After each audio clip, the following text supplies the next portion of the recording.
Para onde nós vamos após a morte? O que as Escrituras nos dizem quando nós saímos desse mundo? Será que a nossa alma vai para um destino desconhecido? Ou as Escrituras nos ensinam que nós dormimos no pó da terra juntamente com o nosso corpo? Existem muitas especulações em torno desse assunto, mas toda a verdade concernente ao mesmo está nas Escrituras Sagradas. Tudo o que foge daquilo que está escrito na Bíblia são apenas meras especulações filosóficas. E outro detalhe muito importante, todo o ensino dentro da Bíblia que não está harmonizado com outros textos não pode ser considerado como um ensino bíblico e deve ser considerado como espúrio, um ensino extra-escriturístico. Eu quero te mostrar nesse vídeo o que nós podemos extrair das Escrituras Sagradas sobre esse assunto. E eu te garanto, vai valer muito a pena você ficar até o final.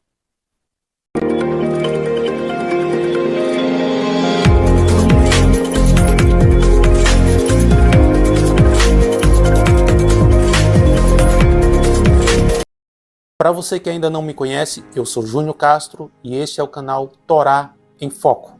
Nós temos aqui a responsabilidade de te fazer compreender as Escrituras Sagradas sempre utilizando o método de entendimento judaico, que é a forma mais segura de compreensão da Bíblia Sagrada. Eu já peço para você que ainda não é inscrito, se você curte o nosso conteúdo, inscreve-se aqui embaixo, não custa nada. Compartilha esse conteúdo que é muito importante para que outras pessoas possam chegar ao conhecimento da verdade. E nós sabemos que o que as religiões ensinam são apenas especulações de pontos de vista religioso. O assunto que iremos tratar hoje é de extrema importância e relevância para o nosso entendimento acerca do futuro. O ser humano possui o corpo, fôlego de vida, e por isso é uma alma vivente. O que ocorre após a morte? A Bíblia nos revela a verdade sobre esse assunto, pois ele está relacionado à ressurreição e à segunda vinda do Senhor Yeshua. O homem não foi feito para morrer, e sim para ter uma vida gloriosa e de comunhão com o seu Pai Celeste. Assim que surgiu o pecado pela desobediência dos nossos primeiros pais, então esse mundo passou a ser propriedade do inimigo das nossas almas, que tem como único objetivo manchar a imagem do Eterno e desmoralizá-lo diante das suas criaturas. A morte transformou o nosso planeta no cemitério do universo, um lugar onde todos morrem. Olha só o que a Bíblia Viva, que é uma tradução, nos diz acerca de Eclesiastes capítulo 9, versículo 5. Assim, pois, os vivos pelo menos sabem que morrerão, mas os mortos nada sabem. A palavra de Deus diz que os mortos, bons ou maus, simplesmente estão dormindo em suas sepulturas até a ressurreição do último dia. Quando Lázaro morreu, Yeshua disse que ele dormia. Veja o texto. Nosso amigo Lázaro adormeceu, mas vou para despertá-lo. João 11:11. No versículo 14, Yeshua disse claramente, Lázaro morreu. E note que, quando Lázaro foi chamado do seu túmulo depois de 4 dias, não tinha nenhuma história para contar sobre onde ele tinha estado durante todo aquele tempo. Evidentemente, ele não tinha ido a parte alguma. Então veja, irmãos, a Bíblia nos diz em Eclesiastes capítulo 12, versículo 7, o que acontece com a pessoa quando ela morre. E o pó volte à terra como era, e o espírito volte a Deus que o deu. Que espírito é esse que retorna para Deus? Essa é uma pergunta muito lógica. Porque assim como o corpo sem espírito é morto, assim também a fé sem obras ela é morta. Yaakov, Tiago, capítulo 2, versículo 26. Temos aqui uma declaração muito interessante. O espírito é quem mantém o corpo vivo. Então o que é esse espírito que mantém o corpo com vida? A palavra espírito no original hebraico é ruach, o mesmo que pneuma no original grego. Isso significa sopro. Dessa palavra, nós tiramos nossos populares pneus cheios de ar, câmaras de ar e etc. Espírito ou pneuma simplesmente quer dizer ar ou sopro. Quando falta o espírito, a tradução correta é morte, pois um corpo sem ar está morto. As duas palavras, sopro e espírito, são usadas como sinônimos nas Escrituras Sagradas. E formou o eterno Deus ao homem do pó da terra, e lhe soprou nas narinas o fôlego de vida, e o homem passou a ser alma vivente. Gênesis 2:7. Observe o Criador em ação, e formou o eterno Deus o homem do pó da terra. Em hebraico isso quer dizer que o homem se tornou uma Neshama Terraim, uma alma vivente. Observe o Criador em ação, e formou o eterno Deus o homem do pó da terra. O homem está completo em cada detalhe. Acaba de sair das mãos do seu Criador, pronto para viver, pronto para amar, pronto para agir, mas não está vivendo ainda. Ouça bem, e lhe soprou nas narinas o fôlego de vida, e o homem passou a ser uma alma vivente. Não foi lhe dado uma alma, tornou-se uma alma vivente, o ser vivente ou uma pessoa viva. O fôlego de Deus que foi colocado nas narinas do homem, o fôlego ou espírito, separa-se do homem na morte e volta para Deus. O corpo retorna ao pó. Agora, esse espírito, esse fôlego, não consegue pensar, adorar ou cantar. Esse espírito volta para Deus, quer a pessoa seja santa ou pecadora. O homem simplesmente deixa de ser uma alma vivente, ou ser um vivente até o doador da vida reunir os dois, corpo e espírito, na manhã da ressurreição. Você crê na ressurreição? As Escrituras ensinam que ela ocorrerá no último dia, quando Yeshua retornar.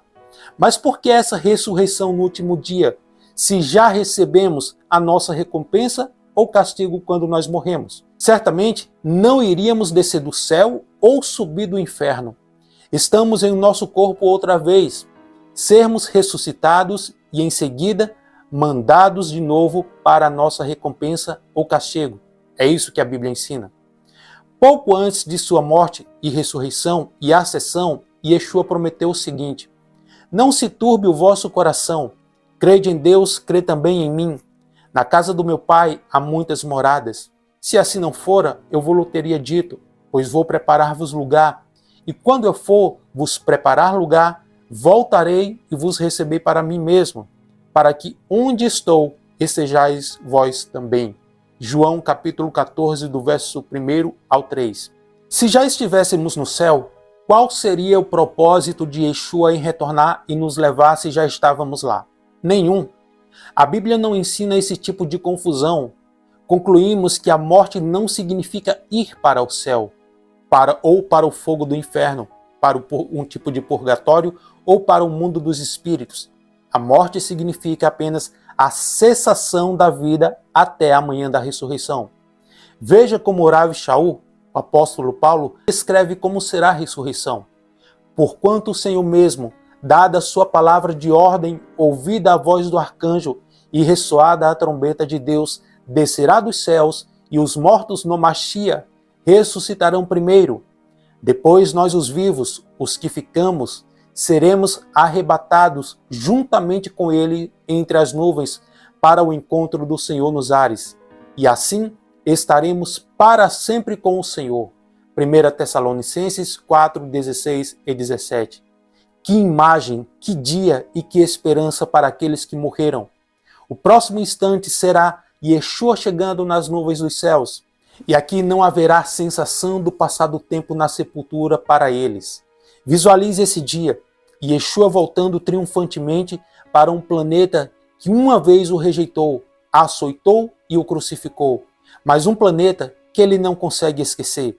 E quando se aproximar dessa terra, ele grita com voz de trovão: acordem, vocês que dormem no pó da terra, e venham para a vida eterna.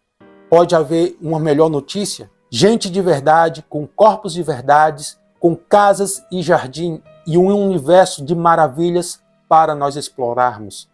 Tudo que seu coração jamais sonhou, e o melhor, Yeshua vai estar lá e será o centro de tudo isso. O que Deus nos prometeu desse novo mundo está relatado em Apocalipse capítulo 21, versículo 3 e 4. Agora a morada de Deus está com os homens. Deus vai morar com eles, e ele será o seu Deus. Ele enxugará todas as lágrimas dos olhos deles. Não haverá mais morte, nem tristeza, nem choro, nem dor. as coisas velhas já passaram. E para finalizar, um texto que complementa todo o exposto aqui está em Daniel capítulo 12, versículo de número 2. Multidões e multidões que dormem no pó da terra acordarão, uns para a vida eterna, outros para a vergonha, humilhação e para o desprezo eterno. Qualquer ensino que diz que a alma está no céu, já desfrutando da presença de Deus, é um ensino falso, produzido por mentes humanas. Um dos grandes disseminadores dessa ideia foi Calvino. Logo, esse é um dogma calvinista e não bíblico. Eles utilizam como base o texto de 2 Coríntios capítulo 5, versículo 8, onde o apóstolo Paulo expressa o desejo de deixar esse corpo e estar para sempre com o Senhor. Ora, um texto fora de contexto, e é exatamente isso que esses ensinos anêmicos que não expressam a verdade das Escrituras estão sendo disseminados por aí há bastantes séculos. Só podemos ser libertos das nossas crenças equivocadas quando temos humildade suficiente para compreender que o que tínhamos como verdade não passou de ensinos religiosos dogmáticos. Eu espero poder ter esclarecido para você acerca desse assunto. Teria muitos textos ainda para mostrar para você, corroborando com tudo o que já foi dito. Mas agora deixarei que você faça suas próprias pesquisas e chegue à conclusão, sempre com o intermédio do Ruach HaKodesh, o Espírito do Santo, te orientando em todas as coisas.